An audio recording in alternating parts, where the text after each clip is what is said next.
How to create saved replies on Instagram. So go open your Instagram application, go to your profile tab.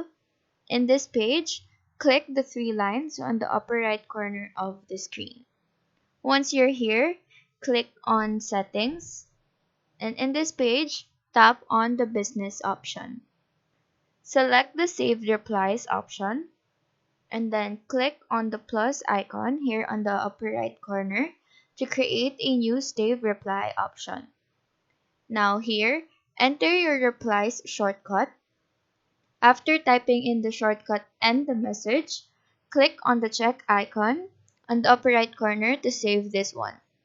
Now, if you want to add more, just click on the plus icon and repeat the process all over again with different shortcut and different message that you want to input. So that is how to create saved replies on Instagram. Do let us know if this video helped you out. And if you have any questions, feel free to drop them down below. Thank you for watching and have a nice day.